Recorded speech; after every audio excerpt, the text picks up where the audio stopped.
Hi అండి. Welcome back to Sridevi గుమ్మడి. ఈరోజు నేను మనందరికీ ఎంతగానో ఉపయోగపడే కొన్ని టిప్స్ని చూపించబోతున్నాను. టిప్ చూశాక నచ్చితే లైక్ చేసి సబ్స్క్రైబ్ చేసుకోవటం మాత్రం మర్చిపోవద్దండి. టిప్ 1.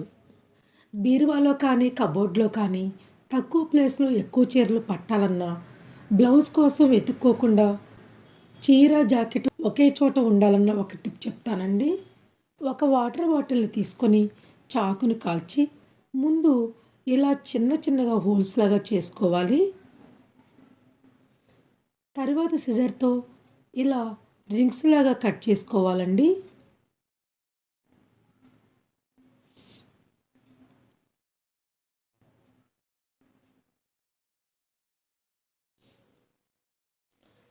ఇలా కట్ చేసుకున్న తర్వాత హ్యాంగర్ తీసుకుని ముందు ఒక హ్యాంగర్కి శారీని పెట్టి బ్లౌజ్ని కూడా హ్యాంగర్ రెండు వైపులా చివర బ్లౌజ్ని ఇలా పెట్టుకొని పెట్టుకోవాలండి. ఇలా చేస్తే బ్లౌజ్ నలగకుండా ఉండటమే కాకుండా వెతుక్కోకుండా ఒకే దగ్గర ఉంటాయన్నమాట. ఇలాగే మిగిలిన హ్యాంగర్స్ కూడా చీర ఇంకా జాకెట్స్ని వేసుకోవాలి.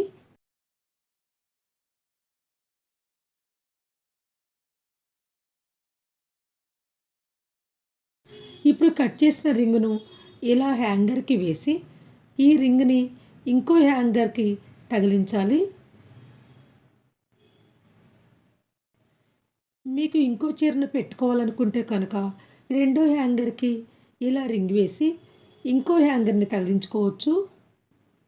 ఇలా తగిలిస్తే ప్లేస్ సేవ్ అవటమే కాకుండా చీర జాకెట్ ఒకే దగ్గర ఉంటాయి కాబట్టి వెతుక్కున్న అవసరం ఉండదండి. టైం కూడా సేవ్ అవుతుంది. మీరు కూడా ట్రై చేయండి. టిప్ 2. కుక్కర్లో పప్పు ఉడికించినప్పుడు పొంగకుండా ఉండాలంటే ఒక టిప్ చెప్తానండి. పప్పులో సరిపడా నీళ్లు వేయాల్సిన ముక్కలన్నీ వేశాక ఇలా స్పూన్ని పెట్టుకోవాలి. తర్వాత మూత పెట్టి 3 విజిల్స్ వచ్చే వరకు ఉడికించాలండి. ఇలా చేస్తే పైనుండి వాటర్ కారకుండా ఉంటుంది. టిప్ 3 వచ్చేసి పప్పు నానబెట్టడం, మిక్సీ వేయడం ఇటువంటి పనులేమీ లేకుండా అప్పటికప్పుడు రుచిగా ఇడ్లీలు ఎలా చేసుకోవాలో ఈ టిప్ ద్వారా చూపిస్తానండి. ముందుగా మిక్సీ జార్లో 2 కప్పుల అటుకులను వేసుకొని ఇలా బరకగా మిక్సీ పట్టుకోవాలి. ఇప్పుడు దీన్ని ఒక గిన్నెలో వేసుకొని మరో గిన్నెలో కప్పున్నర ఉప్పుడు రవ్వ వేసి కడిగిన తర్వాత రవ్వను పిండి ఈ అటుకుల పొడిలో వేసుకోవాలి.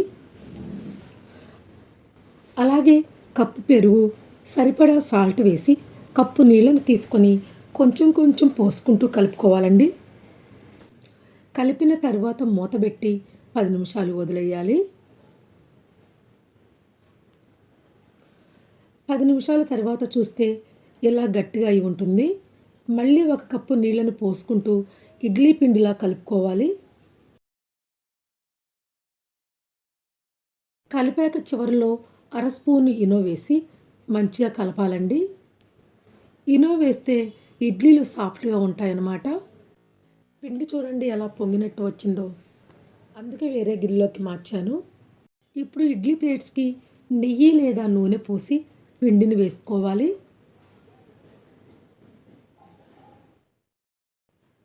అన్ని ప్లేట్స్లో వేశాక ఇడ్లీ పాత్రలో నీళ్లు పోసి ఈ స్టాండ్ను పెట్టుకోవాలండి. మీడియం ఫ్లేమ్లో 7-8 నిమిషాలు ఉడికితే చాలండి. ఎక్కువ ఉడికించిన అవసరం లేదు. ఉడికిన తర్వాత వెంటనే మూత తీయకుండా 2 నిమిషాలు ఆరాక తీసి సర్వ్ చేసుకోవాలి. ఈ ఇడ్లీలు స్మూత్గా చాలా టేస్టీగా ఉంటాయండి. ఏ చట్నీతో తిన్నా కానీ చాలా బాగుంటాయి. మీరు ట్రై చేయండి. ఇక లాస్ట్ టిప్. టేప్ని వాడే ముందు స్టార్టింగ్ ఎక్కడి నుండో తెలియక వెతుక్కుంటూ ఉంటాము కదండి. అలా వెతుక్కోకుండా వాడిన తర్వాత టూత్పిక్కి ఇలా టేప్ని చుట్టి పెట్టుకోవాలి. ఇలా చేస్తే ఎప్పుడు అవసరమైతే అప్పుడు వెతుక్కునే అవసరం లేకుండా ఈజీగా దొరుకుతుందన్నమాట. ఓకే అండి. ఈ వీడియో మీకు నచ్చితే కనుక ఒక లైక్ ఇచ్చి నా ఛానల్ని సబ్స్క్రైబ్ చేసుకోవటం మర్చిపోవద్దండి. Thanks for watching. Please like, share and subscribe.